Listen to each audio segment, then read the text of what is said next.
Chairman, and let me also join the whole group up here in just saying, first of all, agreeing and associating myself with the remarks about David Hayes. Madam Secretary, great to have you here, and thank you for coming in and meeting, and Rhea and Pam, thank you for your service to the department. But David, you've been a good friend of mine, and you've been an extraordinary friend of the West, and I think it's been echoed up here.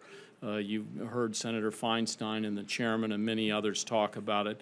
And I think one of the things that's been so key is that you have stayed focused on water.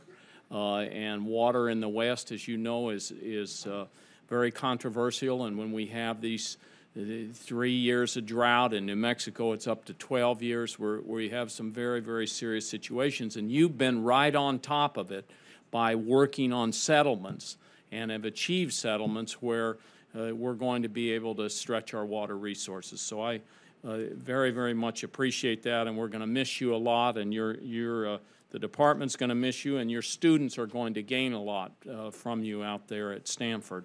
Let me just briefly agree, Madam Secretary, with Senator Tester on the Indian country and Native Americans and what's happening on sequestration, and I'm encouraged to hear Deputy Secretary Hayes say this budget will restore those.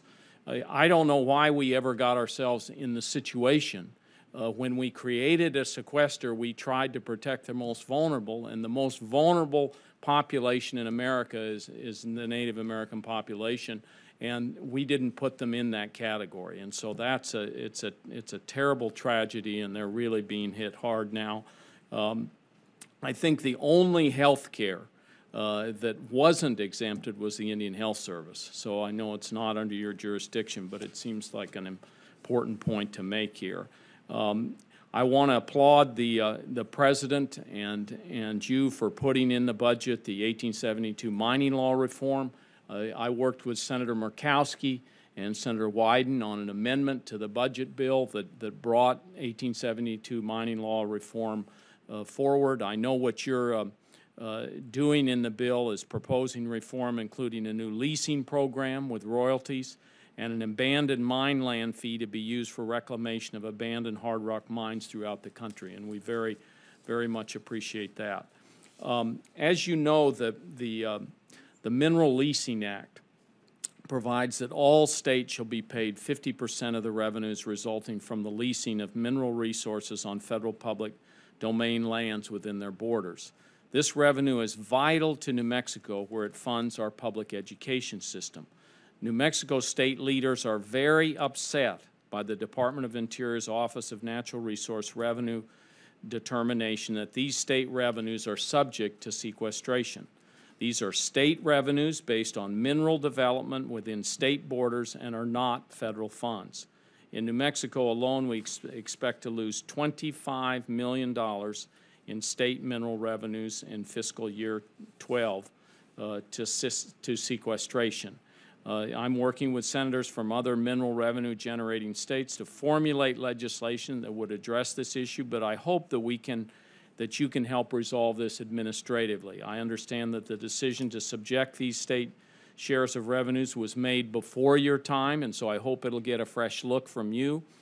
These state royalties are part of the bargain between western states and the federal government, which owns so much land within our states. Altering that bargain risks increasing conflict between the state and the federal government. Will you and your team review the department's decision to consider states' shares of mineral royalties as subject to sequestration? Senator, thanks for raising my awareness of this issue. I have a couple of notes here that my colleagues have been bringing me up to speed, that it's not the Office of Natural Resource Revenue, but it's the Budget Control Act itself that governs this, and it affects all revenues and payments. So I'm unclear as to what kind of jurisdiction we'd have over this.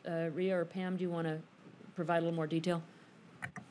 Senator, so we actually made determinations based on the Budget Control Act and evaluation of the law and what things were exempt and were not. And it is unfortunately consistent for revenue and payments like secure rural schools and payment in lieu of taxes and mineral revenue payments. The sequester does impact those. We have looked at it at least twice. Well, these are state revenues. I mean, they are, what we're going to do in legislation is we're going to look at making sure you don't get your hands on them at all so that we don't get in this kind of situation. So, you know, that's where we are on that. The last 2 years have seen the largest wildfires in New Mexico history. We're in a drought and we're bracing for the worst year yet. And I applaud the President and your department for making full funding of the 10-year suppression average a priority and for supporting full funding for the Collaborative Forest Landscape Restoration Program at $40 million. But I'm very concerned, however, that the President's fiscal 14 budget request for hazardous fuels reduction for the Office of Wildland Fire is reduced by $88.9 million. This is a 48% cut for the program, and it just seems to me that this isn't the area to be cutting. What's the justification for this cut, why are you doing this? Why are you headed in this direction on hazardous fuels reduction in the Department of Interior? Senator, I'll give a high-level answer, and my colleagues may be able to provide more detail. There's no question that the sequester, where we've removed essentially all of the fuels removal budget to go into suppression, is not the best way to operate our public lands. Removing the fuel to begin with so you don't have the degree of suppression makes all the sense in the world, the ounce of prevention worth a pound of cure argument, and we agree with that. There's difficult decisions made in this budget. We don't have the capacity to go to emergency funds when we do have wildfires that exceed that 10-year average. It impacts the overall operations of Interior, and we've made difficult choices trying to balance what goes into suppression versus what goes into fuels reduction. Rhea or David, do you want to add any more to that? Is there more to add? Senator, I certainly appreciate your concern, and we recognize the deep importance of hazardous fuels reduction and the balance between the suppression and the prevention sides of our fire program.